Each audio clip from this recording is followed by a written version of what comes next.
ไม่ฮ้อนเลยโอเคครับสวัสดีครับผมสวัสดีพี่ๆน้องๆชาว YouTube นะครับคลิปนี้ก็เดี๋ยวจะพามาชมเดี๋ยวศูนย์สูบน้ำครับสูบน้ำใส่นาปรังครับผมยินดีต้อนรับเข้าสู่ช่องน้อยมันทุกเม็ดด้วยนะครับ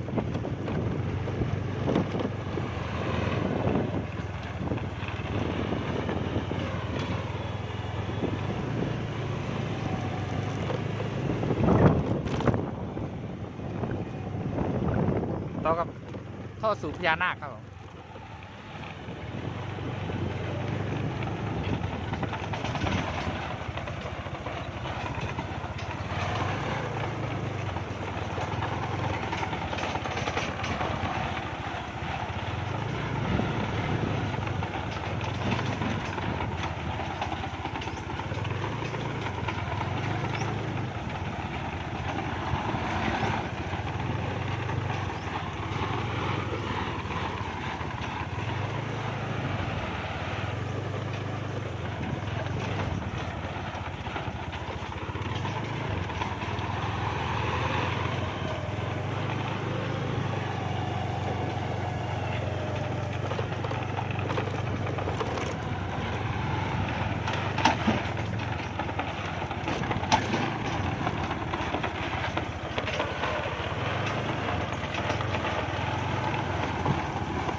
ตอนนี้ก็เอารถไถไปปิดคะนาอยู่ครับ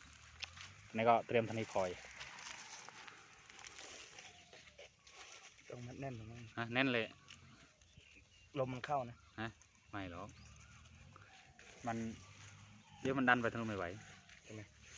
เดี๋ยวมันหลุดตรงนี้ก่อนทำไม่เป็นกันเละแน่ลุกเชยเลย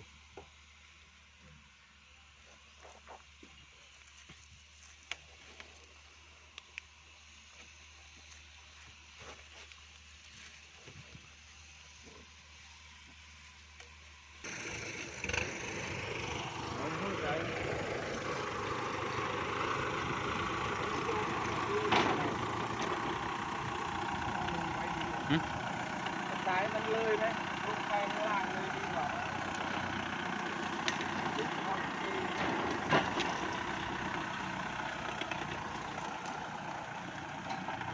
ไว้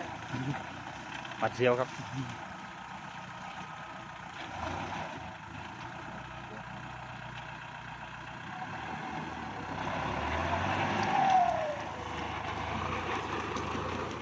อันนี้กี่นิ้วจ้ะ22 นิ้วความยาวฮะไม่อันนี้กว้างนะดึงลงไปจะว่าปูน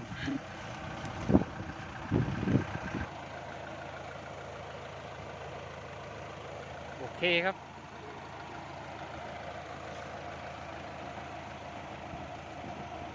ได้แล้วไปสบายครับผมแหมฮะไม่ต้องเร่งมัวแต่ช่วยเฮ้ยทำไมมันไหลตัวนี้ออก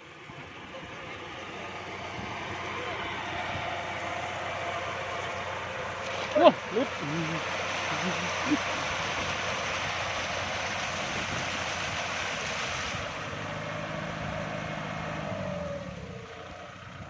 อาจารย์หงามันไม่แน่นไม่เชื่อฮะนั่นยางนู่นหน่วยกรมนู่นนั่นแหละเห็นไหมลองจับดูนี่เห็นไหมดำๆน่ะนั่นน่ะ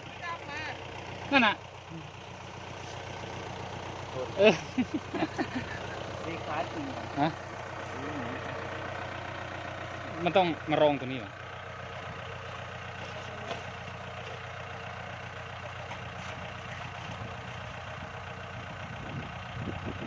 ดึงไปหายนั่นด้วยดึงหายเล็กแป๊บหน่อย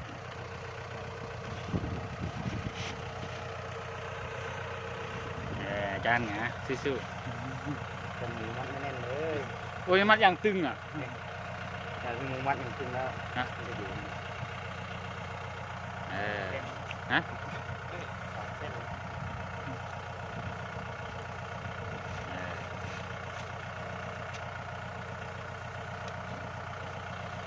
เป็นเครื่องนิดเดียวเนาะ มาจมน้ ใส่ให้ใส่3 อันยังได้เลยวะสบาย ำก็เขามัดไอ้นี่ ฮะ มัดข้างในลึก มัดแพรนั่นด้วยนะไฮเล็กนั่น ๆ น่ะ แล้วเส้นสองบอก ฮะ แล้วเส้นนี้ก่อนก็ได้ นั่น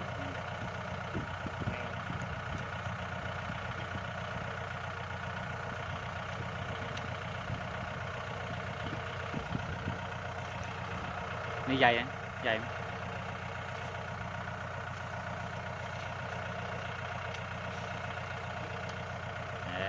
แล้ว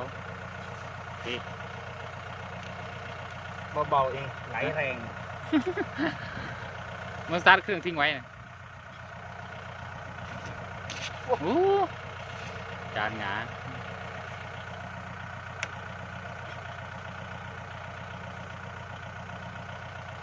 มัดไงอยู่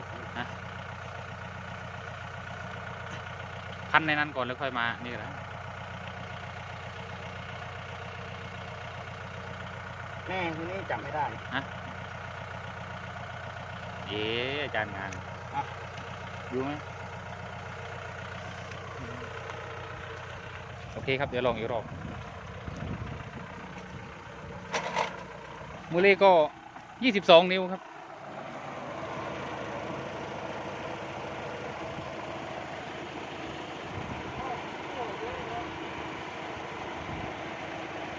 นี่ครับเบาๆ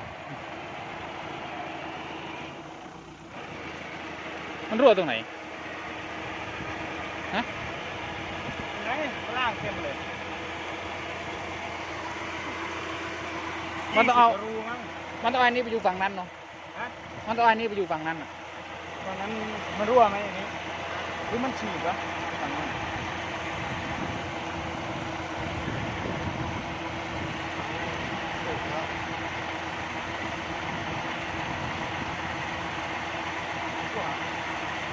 รอบเครื่อง ฮะ ดูที่รอบเครื่องนั่นแหละ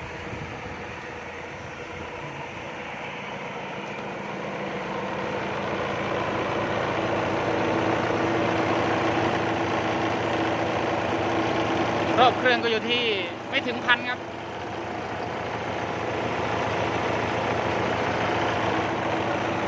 900พี่เที่ยวอะไรพี่เที่ยวก็740ครับนี่ครับ ใช่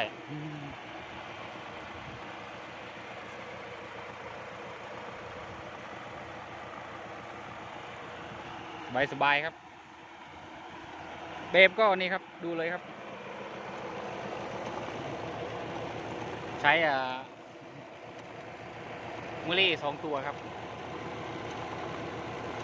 208ครับผมแล้วก็จะยอย PCO มานั่นแหละแค่นี้เลยมูลี่ตัวนี้22 นิ้วนะครับ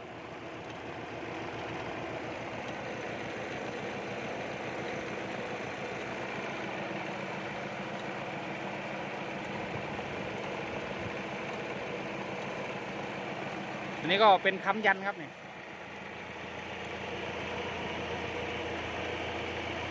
ค้ำยันก็ใช้นี่ครับง่ายๆปรับตั้งได้ด้วยครับ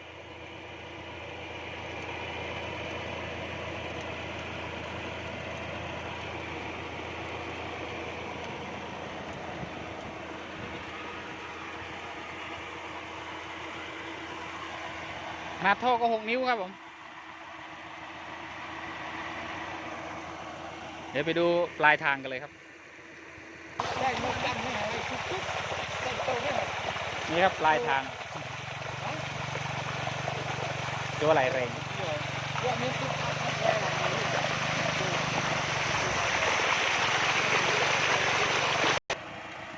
โอเคครับผมคลิปนี้ก็ขอจบคลิปเพียงเท่านี้นะครับก็ขอบคุณครับสำหรับการติดตามรับชมนะครับบ๊ายบายครับเจอกันคลิปหน้าครับสวัสดีครับ